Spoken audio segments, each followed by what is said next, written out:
Good afternoon or good evening, wherever you are, and welcome to the Head Noise podcast. I'm your host, Aaron Walsh, and once again, the whole purpose of this podcast is just to explore the mental side of performance and sort of peel back our athletes and coaches and people we're talking to and just say, hey, you might see them every week on TV, but what is actually going on within their head? Today is an awesome episode. We have Kylie Jamison with us today.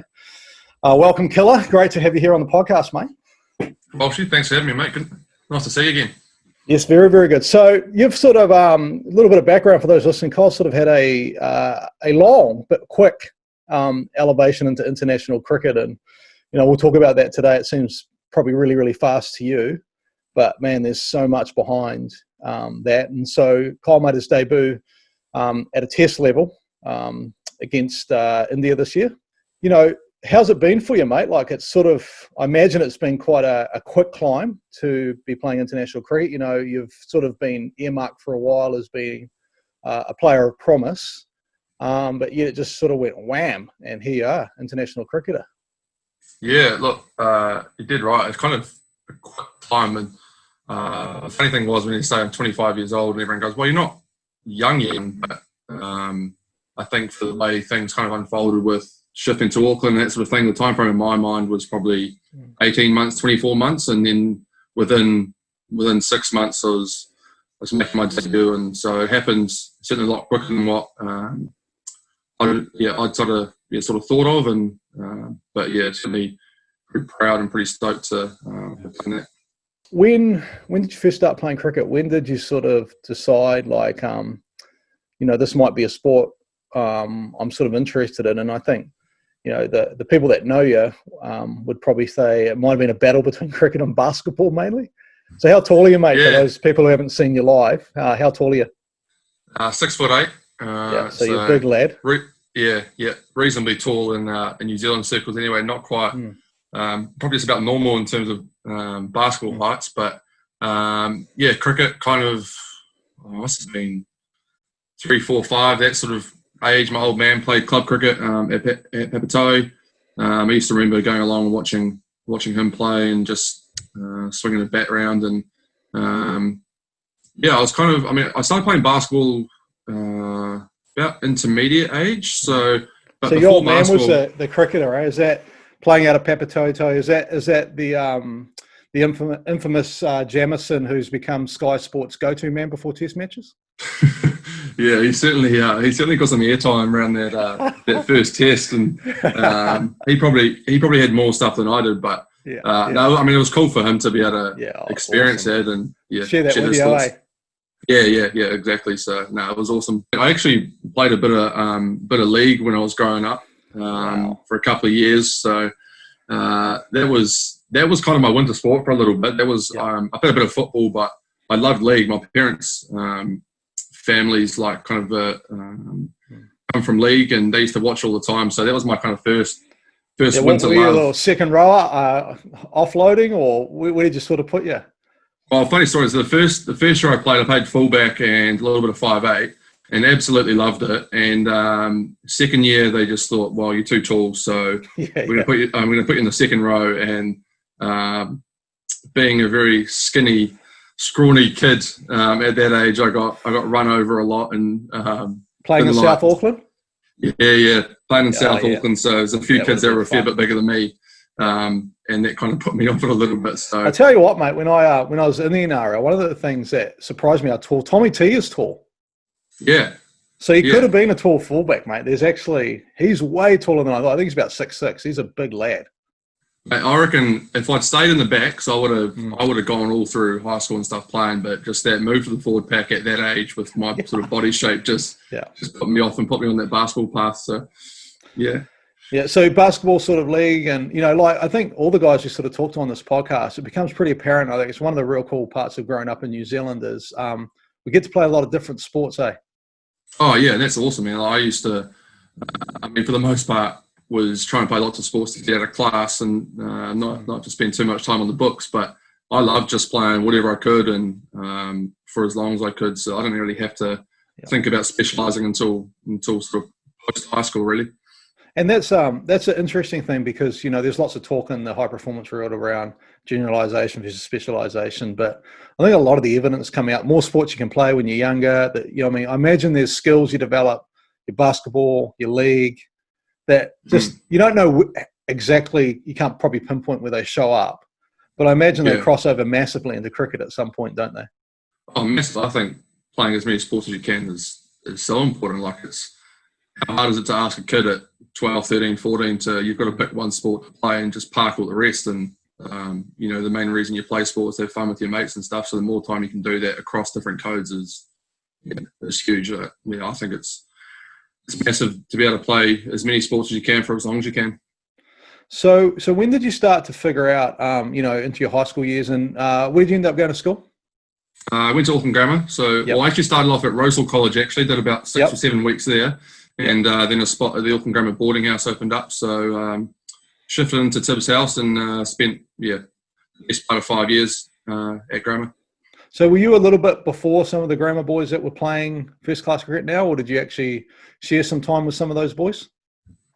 Lockie and Jimmy were there. I think Jimmy was 7th form when I was 3rd form, and Lockie was 6th form. So they're a little bit ahead, but used to in the school hall have assemblies and stuff, and used to hear Ferguson and Neesham sort of with the wickets or runs and that sort of stuff called out across the 2,500 boys. So they were always quite legendary across school from where my age, and bowling rockets and smacking the ball all over the show. I mean, imagine this, man. It's like you just turn up for your first 11 match and you're Billy Battler, you're opening the batting, and you got Ferguson on one end and Neesham at the other. You'd just be like, what am I doing out here?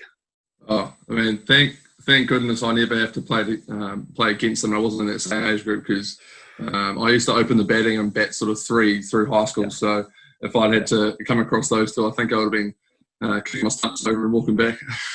Geez, I reckon, mate. So sort of, to continue on sort of your journey, I understand there's probably a couple of significant moments, and one in particular that, been talked a little about in the media, but it'd be good to hear from you, is that, as you've just mentioned there, you came up as a batsman, and was it Dale Hadley? Am I getting the story correct here? Sort of identified you. Was that at a training camp that, hey, here's a guy with a bit of height. Does he bowl? Is that sort of how the story went, or how did you sort of begin to make that transition between being a batsman and a bowler?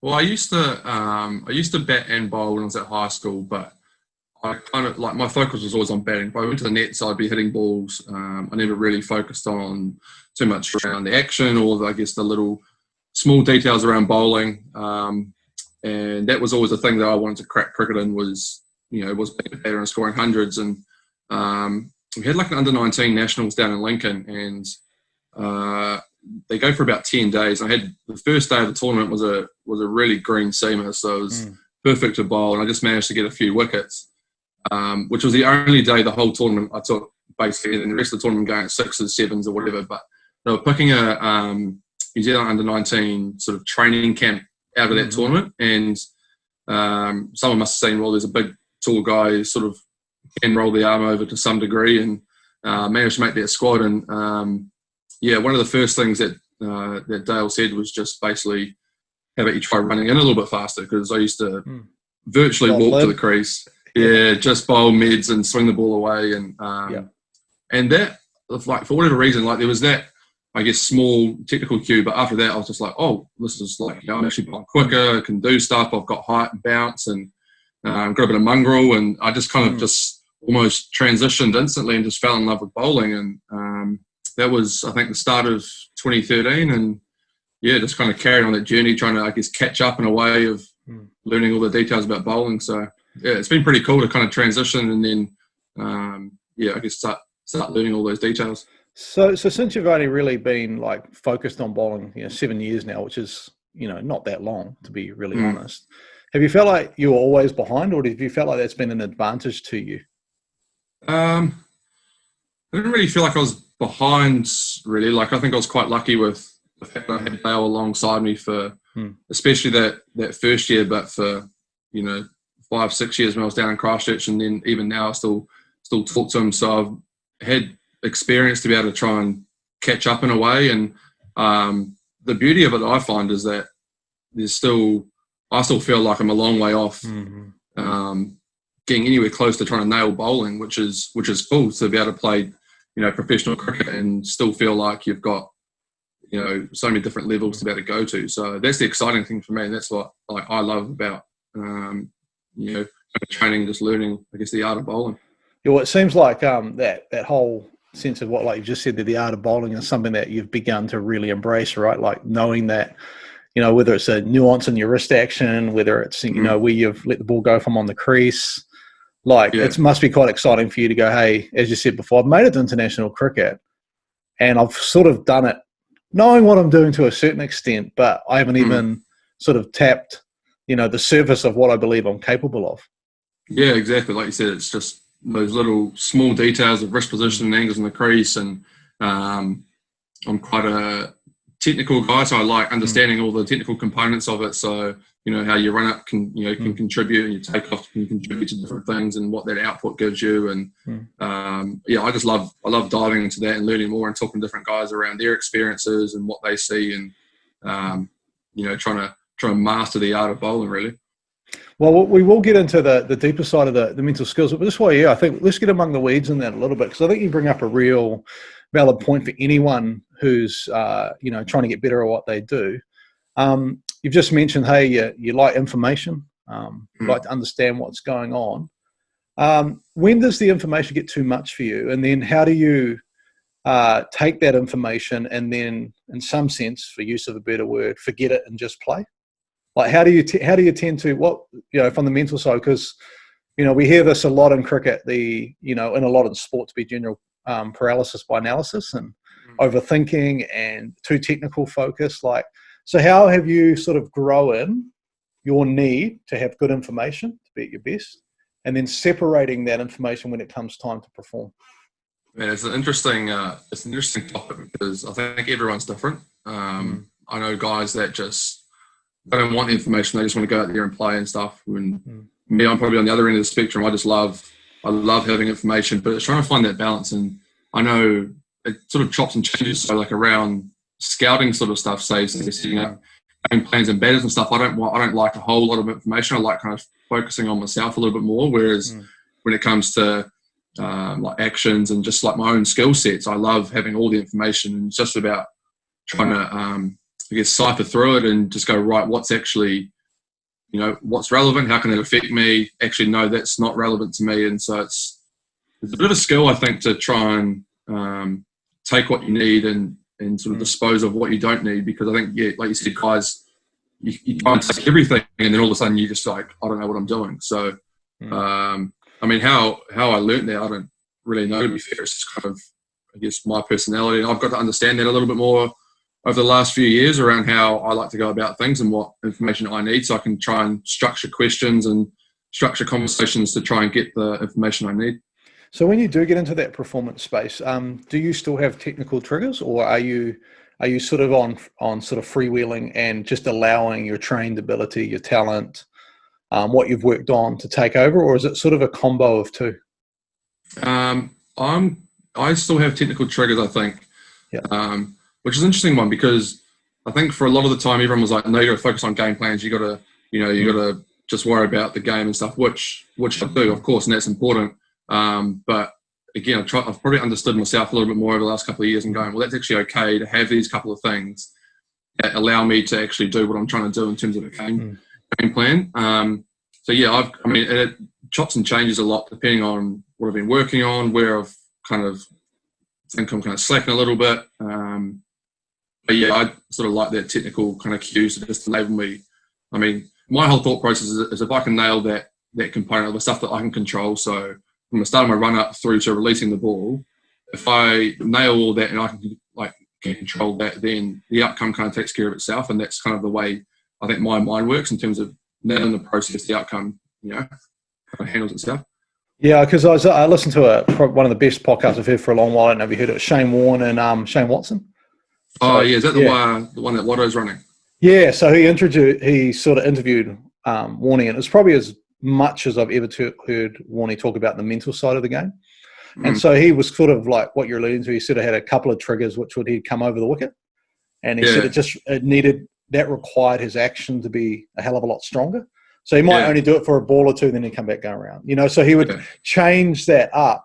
But also he said when he got, like he had wrist injuries, shoulder injuries, and I'm interested to sort of get your perspective on this. He said that at the end of the day, what helped him return back to all of this information, all of this stuff, was one simple question: is how am I going to get him out? Yeah, look, I listened to that as well. It's phenomenal way how he discusses the game, and I guess how his mind goes about that, and just the different things. It's like, right, it's not feeling that well, I can come around the wicket and can hold my action strong and stuff. And he's actually got another Shane Watson's got a good one with Brett Lee as well, kind of similar, and talks around those technical cues that you always have just to kind of keep things in check. But just that. I think you do have to come back as like, what am I actually trying to do in terms of getting a guy out? Because it's all well and good being able to have everything perfectly aligned and stuff, but if you're actually not thinking about how I'm going to get, whoever out, then it's sort of, doesn't really matter. So, I think trying to strike that balance is certainly important. I think the guys kind of work that out for themselves, which way they lean a little bit more, whether it's more technical and game plan, or it's more game plan, a little bit technical, or whatever it may be. Yeah, and it seems to me that, the top guys, I suppose what's common, whether we're talking about Warney or we're talking about some of the process you're going through, or Brett Lee, and I think this is an important part, of my work that I do with athletes, is at the end of the day, what you want to create is a huge amount of self-awareness, right? How you actually get better at what you're doing. Yeah, exactly. That self-awareness piece is massive. We talk about it a lot as a bowling group. This is the game plan, we're going to do it, but it completely matters to how your strengths and weaknesses and how you're going to go about it. So having self-awareness around, this is what I need, and this is how the things that are important to me and how I go about things, and then putting that into a game plan to try and get whoever out, or restrict runs, or close out overs, or whatever it may be. So that self-awareness piece is huge. So going back to sort of your journey, and we'll weave in and out of this, Kyle, is that one of the things is often a really, really challenging part for a young athlete, is when you do eventually get out of that sort of amateur, it might even be semi-professional school, and you become a professional. Now, in domestic cricket in New Zealand, we're still probably in the 50-50, like 50% of the guys on a team, this is their job, but maybe the other 50% they have off-season work because the contracts are only 6 months. Talk about when you did become a professional athlete. What was that transition like for you? Were you ready? Was it overwhelming? Because I reckon there's be a lot of people who are tune in who might be 16, 17, 18, and they're sitting there going, I've got a bit of talent here. I'm starting to get noticed by a few people, but one day I'm going to have to be 19, 20 in a changing room with guys that have been my heroes, and how do I not be overwhelmed? Like, how was that transition for you into professional sport? Well, I was really lucky. I came pretty much straight out. I went out of school into the New Zealand under-19 system, and then straight out of that into domestic cricket. So I was lucky in terms of I didn't have the kind of couple-year period, or that some guys have where they're in limbo a wee bit. So I was lucky from that sense. But it was a rude awakening. I remember going to a couple of winter camps, and pretty much everyone in the camp had been played for New Zealand A, or was playing for the Black Caps, or I'd played one game, I think, one domestic game at that point, and they were just light years ahead of where I was, and it was just like, what is going on here? And I think just through time and stuff, you kind of get used to it. But my first domestic season was playing with guys that had played for New Zealand, and trying to just actually learn what first class cricket is and how you actually go about playing. Because for the most part, I just run and bowled and just slow that and hope for it all to work out. And all of a sudden now there's S&C programs and nutrition and scouting and all this sort of stuff I hadn't really been exposed to. So it's an interesting kind of transition, I think, to it. But I think the beauty of being young is you kind of just you go in there wide-eyed and just try and soak it all up, and eventually you come out a few years later with a bit better understanding of the game. So sort of going a little bit deeper into that subject is, obviously times have changed a little bit, but, as a young player, and the young players I talk to, is that one of the biggest challenges of becoming a professional athlete actually isn't the cricket side or the sports side, it's the social side of learning how to belong, learning how to be part of a group. And, there's a great interview that was done with AB de Villiers just recently where he talked about, he's played for 14 teams, I think. And they asked him, like, what's day one like? He said, it's like third form again, or it's like the beginning of high school. He said, I'm so nervous. I just want to fit. I don't want to make an idiot of myself. Yeah. How much of that social side does the average person not really sort of consider who's watching a team? And, how much does it actually affect performance? And, what were some of the challenges for you? Because I imagine as a young man going into that can be quite daunting. I think what you're saying about what AB said is completely right. It is like your first day at school. I remember I was really shy. And I think I was kind of almost the back end of that old school era where you had to kind of earn your spot in a way. And so like you just sit in the corner of the change room, don't say a word. And man, I had no idea whether I was doing things right or wrong. Or and my first few games actually went pretty horrendous. Really. I hadn't taken a wicket, I think it's my fourth innings of bowling, and didn't score a run until my third innings of batting.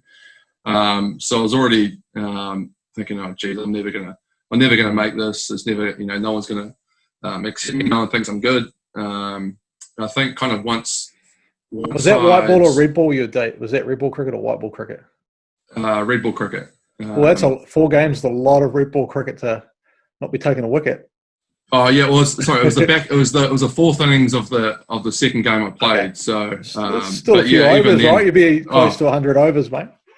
Yeah, it was horrible. And I remember I nicked off, so I had my second duck, and I came off, and the physio said, well, you may as well give that cap back because you haven't even done anything, by the team yet. And so you're thinking, oh, well, I mean, like, how does that do for the old belonging or need to belong?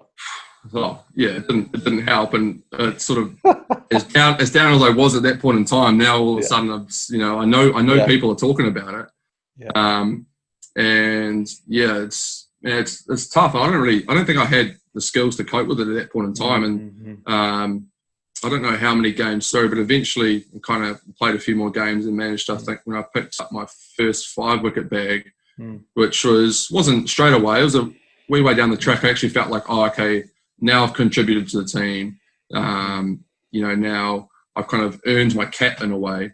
But it's a tough thing to get started. And I think especially that era with, you had to earn the right to speak almost in a team. So, mate, it must be something about this podcast. Just to be fair, like talking to Lockie, Lockie's had like the worst debuts ever, eh?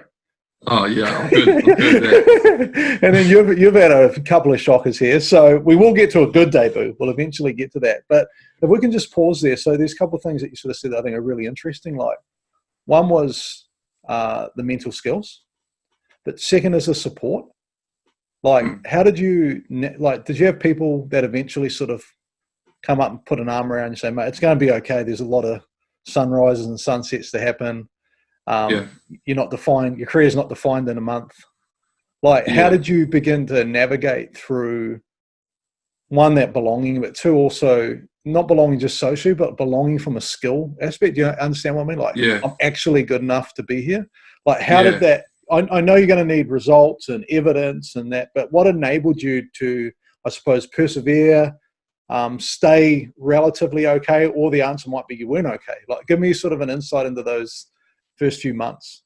Yeah, well, I think that you said like that support network's so crucial, but I don't really think at that time I probably did have as good a network as I do now, and so I just kind of, as is my kind of nature, is I kind of just push everything in, and I kind of trying to internalize it and just work through it myself. But it was certainly tough. Like, I think, going through those experiences where you didn't, from a skill perspective, didn't feel like you belonged was in your sort of, I guess, the way the mind works, doesn't it? It's, you go, you take one bad day to meaning you're never going to make it. You're going to get dropped, you're not going to play again, and it's not really a nice cycle to be in. When did you decide, like, man, I actually need to, we've talked about it lots together, Killer, that, you've got your physical pillars, you've got your skill pillars, you've got your mental pillars.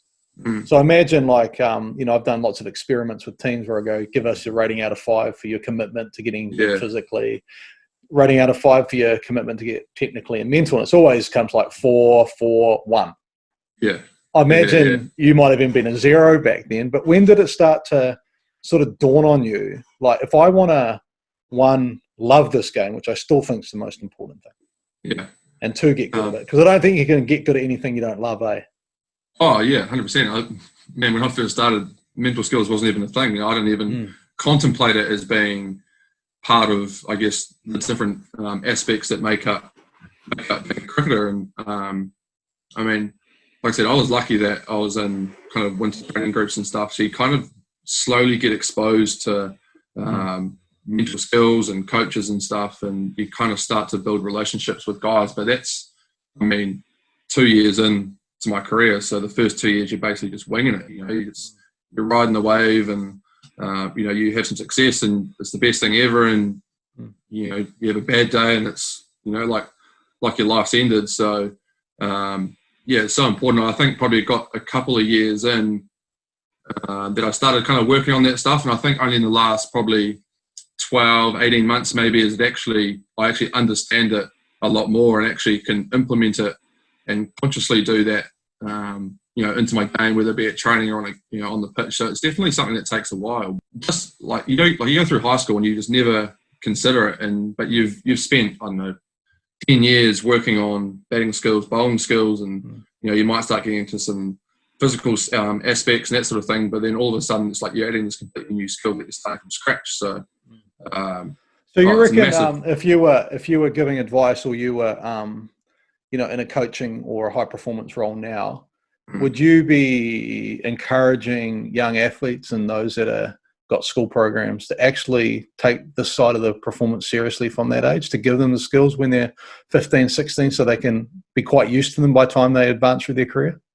Yeah, 100%. I think the earlier you can learn them, the better. It's I think when you get to kind of professional sport and stuff, it's people throw out sort of different numbers and stuff, whether it's 80-20 or 90-10 or whatever it is, but that mental component's as big a player in the game as anything else. So wherever you can kind of start that, whether it be through coaches or just trying to find different books to read, just to try and slowly start expanding your knowledge in that area is pretty important.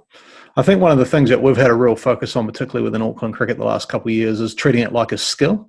Is that sort of how you see it, as opposed to a personality trait or something that you're either born with or not, or you like pressure or you don't? Like talk to me around like approaching it as skill. Is that something that's really changed your relationship with the mental side of the game? Yeah, it's definitely a skill. I think, if you try and just say that it's just whatever someone's born with and this is how they deal with it, it's not necessarily true. I think obviously everyone kind of internalizes things their own way, but it's about grabbing that skill and then molding it to how it's going to help you. You can work on it, get better at it, and it helps you. It's definitely a skill, I think. Obviously you had a few years with Canterbury, and they were challenging. So I suppose that this is a good segue to talk about your own mental health. When did you sort of take seriously managing that, and what sort of stimulated that for you? Yeah, it's it's certainly important. I think my last probably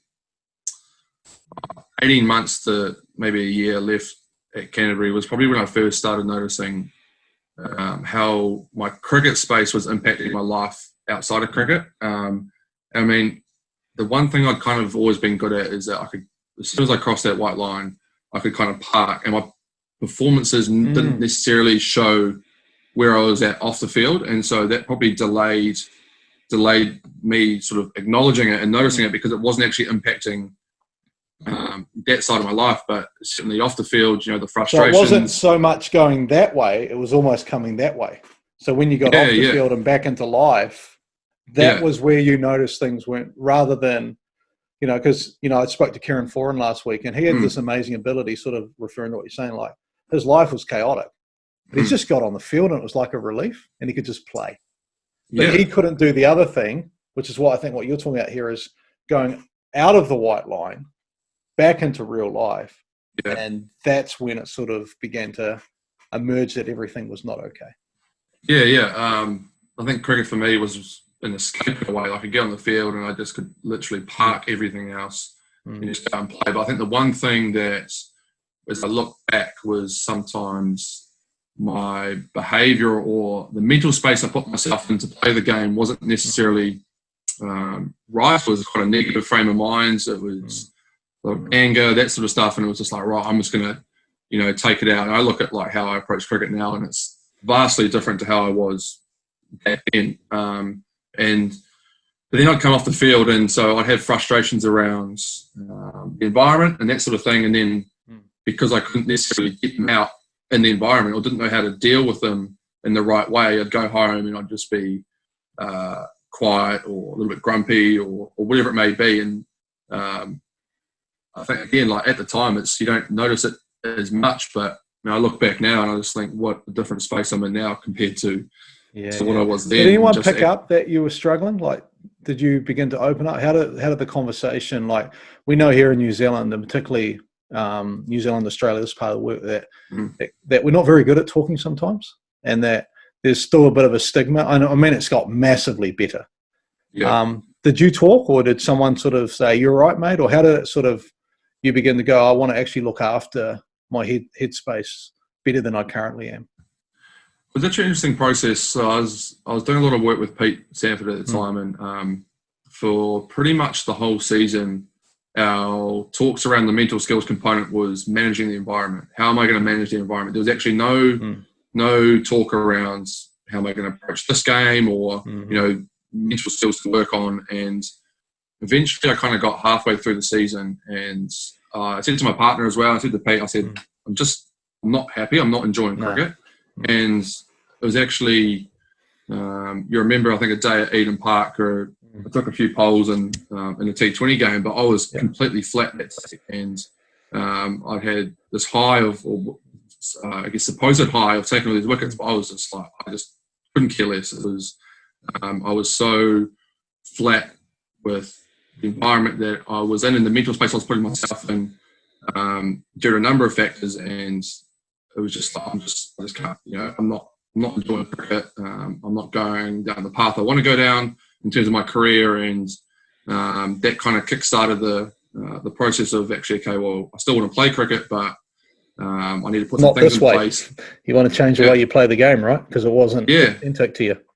Yeah, it wasn't authentic to me, and I was sitting there and I was like, I don't care if I play higher up. Like, obviously I want to, but I just want to enjoy the game. I want to enjoy turning up to training. I want to, love the grind again. And my coping mechanism when I was in that space was just like train harder so I could make a New Zealand A team or try and make the Black Caps so I could get myself out of that space. And which, like, looking back now, is just not a very healthy way to try and play the game, is it?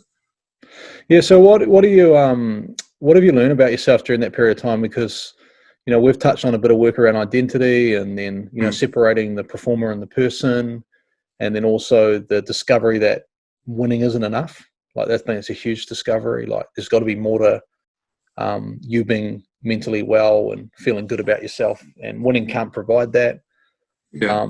How have you managed to sort of, we talk about where you're at then versus where you're at now. Like, what's been some of the keys for you around being able to see the game for what it is, love playing, be true to yourself, and then also having good well-being away from the sport? Well, I think first and foremost, when I was talking about that process of finding the right place for me to play cricket, I acknowledged the fact that, okay, right, and this is kind of where I'm at, and I accepted that myself, and it was like I probably put more value and recognise the importance of having the people around you to kind of, put you in that right space, and how crucial your environment is around you for that mental space. And so once I started, sort of acknowledge that, I could start sort of working down that path. Okay, so what do I kind of need? What do I want? Where do I want my career to go? And all those different things that once I sort of went through that process and then started, communicating that more to the people that are important to me, could actually kind of kickstart, I think, for me, that path of actually getting back to enjoying cricket. And not trying to just have my sole focus and trying to perform and get better and do well, that so I could get higher up and alleviate, I guess, the space I was in. So I think, what you've been pretty honest about around this is that the previous environment then that you struggled with, you have always been quite honest that you weren't helping that situation. And, there were things that you had to learn and grow. Is that sort of, as you've moved into a different environment now, I guess what the question's alluding to here, Killer, is that there's a study that comes out of the British Institute of Sport, sort of says that 70% of people's behaviours at any point are determined by the environment they're in. And just if you can get the environment right, you can actually bring out the best in people.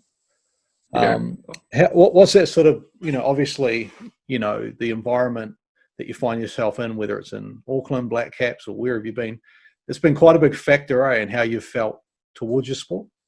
Oh, hugely. Like I said, I wasn't enjoying my cricket at that time, and I probably didn't recognise the importance of that environment a few years ago. And like I said, my whole thing was like, well, it doesn't really matter where I am. I'm just going to work my ass off, and I'm going to try and get better, and then that'll eventually get me towards my goals. And when I kind of strip things back and actually, well, I want to enjoy my cricket and then place more importance on the environment, my mental kind of space and the way I was playing the game just changed dramatically. And I honestly feel that's a massive contributor to kind of where I'm at now, is just acknowledging that, making the change, owning that, and I just play cricket from a much better space now, which is, it's huge, I think. So from a playing perspective, it's always interesting to get your sort of angle on this. What do you reckon, Mike? What as a player, what do you think's needed in an environment? I think trust's a big one. Trust between your fellow players and your coaches and that sort of thing. But I think you can't just say, oh, you've got to trust. You've got to trust someone. So trust what I'm doing, or trust your mate that he's going to do the right thing. It's built up over time, and it's built up through your shared experiences at training, your shared experience on the field, off the field stuff, having those communication, just being good mates and being vulnerable, I suppose, too, eh? Yeah, being vulnerable and then not being judged, right? That's huge, isn't it? Yeah, and that's one thing I noticed a lot, and I think you ran these sessions and stuff at the start of last season, is that you created the environment for guys to be able to speak openly about things they've been through, how different situations in cricket affects them, and that sort of thing. But guys they just sit there and they talk, and they don't get judged for it, and you're accepting, and it actually allows you to understand your teammate a lot better. And so when he's in a situation, you can go, well, I know how he kind of feels about this, or how the way he's trying to interpret it, and then now I've got the skills to be able to help him because I know him, and that vulnerability piece and that trust piece is, I think. Yeah, I think a lot of it, the motivation for me, mate, came from, probably reading and reflecting on teams that have done really good stuff together. And you always hear this, successful championship teams, whatever, was we played for each other. Yeah. And it sort of like gave me this real sort of, I don't know, it's a big question, mate. How do you play for someone that you don't really know? Yeah. So our starting point is then how do we create empathy, I suppose, which is basically I understand you more than the name on your shirt and the number on your back. Yeah. Understand what makes you tick a little bit, understand what's been great and understand what's been hard in your life. Yeah. It seems to be that, obviously some teams have had that organically. But that whole vulnerability and then not being judged, it does allow you to just get the sense you can be a bit more authentic. Yeah, 100%. I remember actually, I think I told you about this early on when I moved up, was talking to Glenn Phillips about the group and the environment. It was during a game we were playing against him, and he just mentioned a comment around like how much it means to him to play for Auckland and the mates and stuff. And I just thought, well, it was, there's a little bit more to the story, but it was, I couldn't comprehend, like I had never really thought about it like that. And then all of a sudden I was like, well, geez, that must be something pretty special going on if he's talking that way about it. And then so it kind of led me down that path further to explore, okay, what's been put in place for him to feel that way and for guys in that group to feel that way. So I thought that was something pretty special that I think if I remember from that story, I think Glenn's sort of reference was, just let me be me in his roundabout way. I think that's what he said, eh? Yeah, and I think that's another thing I noticed with the environment was that everyone's just free to be themselves. Everyone's accepted for who they are and they're valued for who they are. There's no mold to fit into. There's no, you've got to be this way or you've got to go about things this way. Everyone's just accepted for who they are, which is pretty special. I don't think, guys that have just been in that environment the whole time don't kind of appreciate how special that is to have. So just moving forward, because I know we haven't got all day. We go for hours, mate. But let's talk about this next sort of milestone. So you get a phone call, does it one day? How does it work? Tell me about it. Do you get a phone call and, hi, it's Gavin Larson here? Or like, how does that whole thing work that you've found out there's a pretty good chance that you're going to be playing for New Zealand? I know the story a bit better, but I want people to sort of get an insight into what that feels like. How does it happen? Like, how do you find out you're playing for New Zealand? Yeah, well, the first kind of experience of that was going over to join up with the test squad over in Aussie. Right. So we were in Christchurch for a T20 game and we just turned up to training, and I saw my phone going from Gavin Larson, and I thought, okay, what's going on here? Went outside just before I was supposed to go and hit balls and get ready for a T20 game. He said, well, we want you to come over to Aussie to replace Lockie and join the test squad. And that was kind of my first, that was my first phone call, and I was just buzzing. I went into the nets and absolutely smoked it. I don't even know how I did it because my mind was already on the plane to Aussie. But well, that might be the key. You weren't so focused on getting outcomes. I should ask Gav to call me before every game. I reckon. So you're on the way to Aussie, but I mean, like, this is the magic part, I reckon, of the story, which is really, really cool for all of us. Is the not cool part is it's a challenging series. The cool part is we have our first like Barmy Army-ish sort of crowd, right? These Kiwis just flood Melbourne, and they just sort of take over, don't they?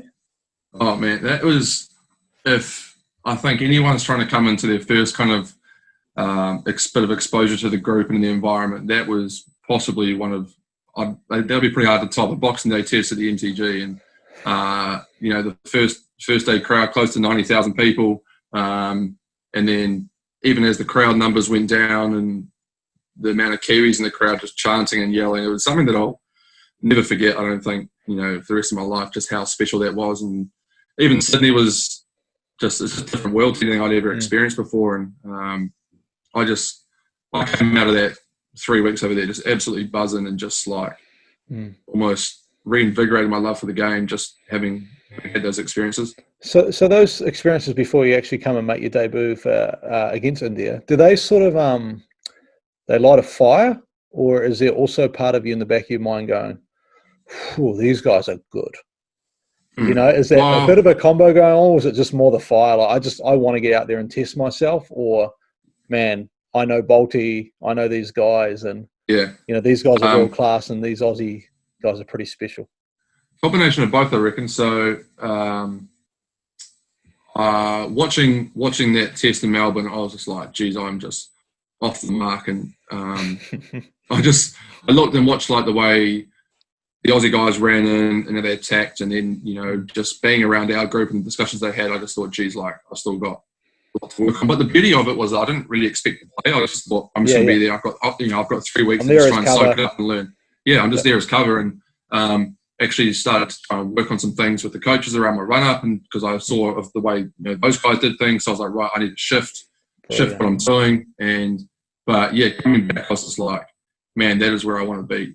Like, that was such an awesome experience. The group was like amazing. I just want to be there as much as I can. I learned so much. I think we saw the pitch sort of where they put the landing points for Pat Cummings.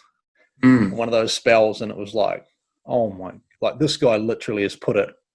It's not on a handkerchief, but it feels like it's on a tea towel, and he's done that from morning to night.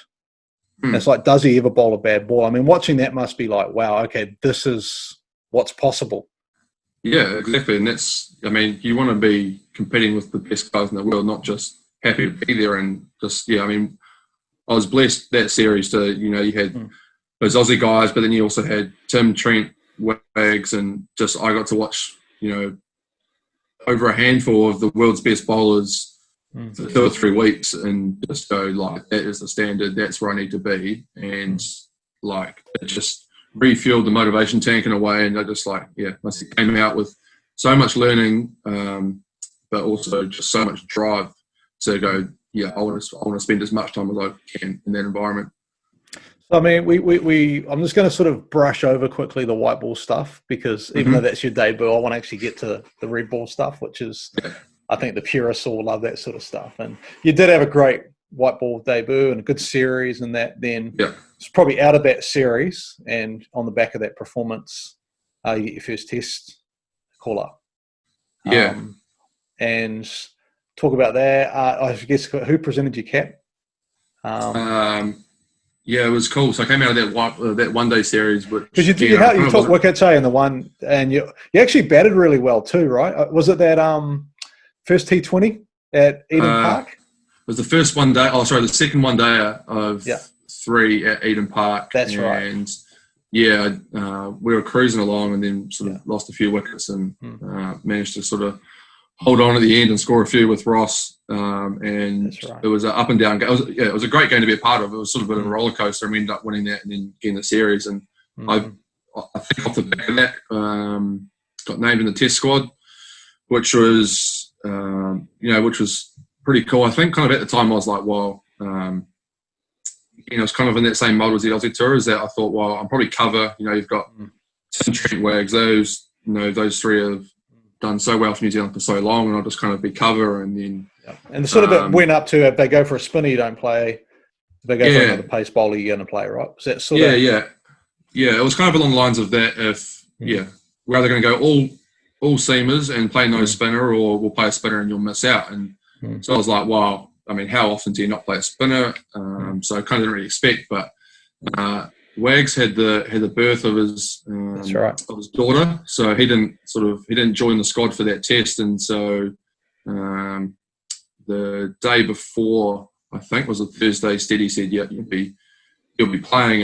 And the whole kind of, test cricket for me is the pinnacle, and it's as cool as it was playing the one day, is that 24 hours leading into that test was pretty special. And we have there's a capping ceremony the night before, and they present everyone with their caps, every player with their caps. It was Ross's 100th test as well, so they had a bit of a thing for him. And so everyone gets represented with their caps, no matter if they've played X number of games.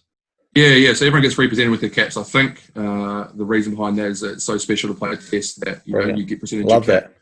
Every time, and it's literally just the players and the staff, so it's a bit of a sort of inner sanctum thing, and someone comes in to do a bit of a speech and present it. So Ian Smith was presenting. He was presenting Ross with his 100th test cap, and he was presenting my first one. And as legend Smithy, and when everyone gets their first caps, everyone stands up and claps. That's the thing, and I just had goosebumps, man. It was It was unbelievable. And then the morning of, won the toss, I think, and bowled first, and then just standing. So you don't do a presentation on the morning of, which is quite a few teams tend to do that, don't they? Like before play, sort of get in the circle, give it. No. So it's the night before, but that's cool. That almost felt, I think, more special for me, because it was just with the guys. It was kind of away from. It's not rush day. It's not part of. It's not rushed. And then. The anthem on that first morning I was reasonably emotional, I think, listening to that, and just going, I just realised, a dream that's I've been chasing for such a long period of time, and then, the game unfolded the way it did. So let's talk about in the game. So obviously, one of the interesting things from a mental perspective is somewhere along the line you're standing at the top of your mark, and you've got arguably, who'll go down one of the greatest batsmen of the time, Kohli at the other end. Are you bowling to Kohli? Are you bowling to yourself? Are you like Kohli's there? Like, are you focusing on him? You're focusing on what you're trying to do? Are you nervous? Like, are you thinking, if I miss here, I'm going to get hammered? Like, talk us through a little bit about what it's like when you are stepping up into incredibly quality. Yes, you've probably had a little bit of warm up in the white ball, so you're probably used to them. But what's that like for you? and this is where I think where that mental skill stuff came in, helped me a lot. I was pretty nervous. I was pretty scared, if I'm honest. So the thoughts around, am I going to be good enough before I bowl my first ball? Please just land on the pitch. Don't get hit before. And got through, I think, my first over. I don't know if I might have been a maiden or something. So I thought, all right, I'm into the game. I've landed 6 balls in an okay area. There's a little bit of swing. It's green. I'm underway. And again, luckily enough, I got my first wicket, I think, in my second or third over, so reasonably early into the game. And once that kind of happened, I just went right, I'm a test cricketer, and I can just go about my work. And you still had a bit of a habit like that even through the one-day series, right? You took your wickets quite early. Yeah. So again, lucky that was it frozen there? Or am I? No, I'm all right. No, you're right. So I was quite lucky that again that wicket just was a big sigh of relief, and you can just kind of just get into the game. And like you said, there was some pretty good batters at the other end, and we'd spoken around game plans and that sort of thing. And I think for one moment it's like, how good are these guys? And then it's like, right, what's the game plan? And I was able to just kind of switch back into that. And it's like, right, I'm having these thoughts of like, hopefully I bowl well, but again, park it. What's the game plan? And just being able to sort of,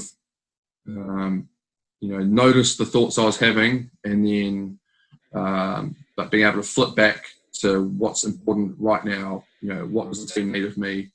Enabled me to kind of stay pretty level-headed and try and contribute. So sort of what we talked about before, you had the self-awareness to recognise what was happening, but you just had the tools to adjust if needed. Yeah, exactly. So it was, like I said, like instead of being consumed by, I guess, the negative thoughts or the things that were going on, I was able to go, they're there, that's okay, that's normal. What do I need to do right now? And it just allows you to stay pretty level, and that's what the team does so well. I think being in the environment just sort of enhances your ability to be able to do that. So a question around expectations. So this is what I notice sometimes with you bowlers is that, you got your bowling and your real focus, you got all your plans and that, and then you go out and bat and you're quite free. Like, do you wish you had the freedom with how you bat when you bowl, like, or is it just different? Do you understand what I mean? Like, yeah. It's like it's quite funny watching, like, you take expectation out, right? And just say, we've got no expectation. Just go play and be free, and if you score some runs, it's fantastic. Versus when you got the ball in your hand, you have an expectation. You're there to take wickets. And do you notice your mindset's different, batting versus bowling? And would you like it to be more on the batting side? Oh, like it's funny you say that. The guys do go out pretty free and just play, and it's probably something I wrestle with, like with cricket, and like the battle between going and playing free with actually I've got to play, play properly, and trying to actually work out what the best mindset is. But I think what I also found during those couple of games was actually, this is actually my style of play. Like, this is the way, this is actually authentic to me, and this is how I want to play the game. And like it just almost stumbled upon it in a way. And I could then go look and go, actually, okay, that's my model moving forward. So it'd be a bit like us saying to Munners, hey, Munners, play conservatively, or someone who's a real technician to say, hey, just play free, don't worry. You almost got to find your authenticity, eh?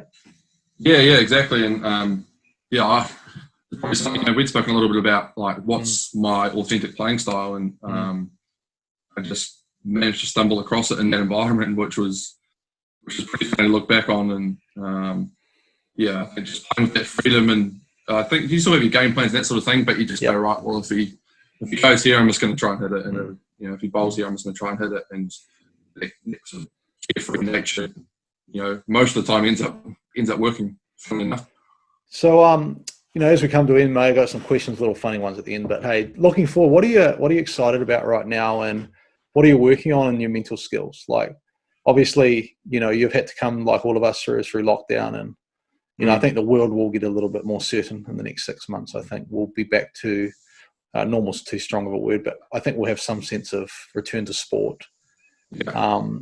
Like, obviously that will be exciting moving up. Like, what is sort of on the mental side, what do you want to improve on in the next 12 months? If I said, what's one area mentally you've sort of been looking at and working on and want to really grow, as you move forward? I think we spoke just touched on it a little bit there around just that style of play and just trying to be as authentic to myself as I can be, and actually delving into that a little bit and actually understanding, who I am and how that comes across in the way I play, as opposed to trying to, play in a certain way to, please other people or how I think it should be played. So that's probably a big kind of thing, and just trying to be able to, stick to that for as much as possible, and then seeing where that takes me. Yeah, because we talked obviously a lot throughout the year about identity anchors, and those things have been really important to you, and cricket being the canvas where you get to express your identity rather than the place where you find your identity. Yeah. Is that sort of the continuation of that? Yeah, absolutely. I think that's probably the journey I've been on for the last, 12 months or whenever the start of the season was. I just go, okay, well, what is my identity and how does that come across in cricket? And actually, like you said, cricket being a canvas for who you are, and being authentic to who you are, and playing the game that way and enjoying it that way, as opposed to being so set on, this is the way the game has to be played and this is what I have to do, and it's not really true to yourself. So, it's not something I've got nailed down by, any stretch of the imagination, but certainly the journey I'm on at the moment. That's outstanding. Hey, so we're going to finish with a couple of fun questions. So I gave you them ahead of time, but I'm making them up now because I can't remember them. So we'll just sort of we'll go ad lib, but I do remember some of them, okay? So go-to meal. Italian carbonara. Okay. Ferguson was so boring. He was like St. Pierre's sushi. Give me something more than that, Lockie. No, I try to avoid it because I don't pack on too much weight, but I'm a massive Italian fan. Me and my partner, me and my partner Emma, we love Italian, and we've explored a few different Italian joints, and my often go-to is pretty stock standard carbonara. Yeah, well, that was Foreign's number one was carbonara. So do you prefer restaurant, or have you had a little dabble in the kitchen with you and your partner? Prefer restaurant. I like the whole setting behind it. Being able to have a drink and just have someone else do it for you. So it costs a little bit more to do it that way, but I enjoy it that way. So let's play a little bit of a forward thing. You just become a great international cricketer. You've got your wallet's getting full and fuller by the year, and you thought, time to reward myself. Go-to car. I'm not a massive car person, but at the moment I've got a bit of a thing for a BMW X5. So I just seen a few of them around, and that's my kind of little thing at the moment. That or the Audi equivalent of that, which I'm not too sure exactly what. Maybe if Lockie's still with Audi, we could sort of arrange something, eh? That sounds like a great idea. I have to actually talk to Locke and see if he can sort something out. Hey, you got a 3-day getaway. Yeah. You get a private jet. You can go anywhere in the world. Where are you going? What are you doing? Gee, that's tough. Are you a beach person? Are you a mountain person? What would be the place for you? I'm usually a really summer and beach person. So I've done it a few times, but Fiji is always a massive one for me. I love going back there. I love that kind of culture. But I'm actually, if I'm staying local, I'm actually going Wanaka. I love Wanaka. I actually spent lockdown down there and fell in love with it even more. So that's my kind of local spot. And I think any sort of islands sort of places, my sort of overseas getaway.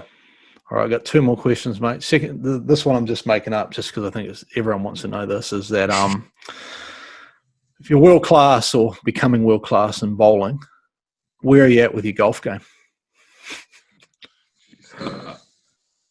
Probably as low as you can get on that spectrum. Are you better than Fernsey, or does Fernsey take your money? I'm gonna have some self-belief here. I'm gonna say I can take down Fernsey. Wow!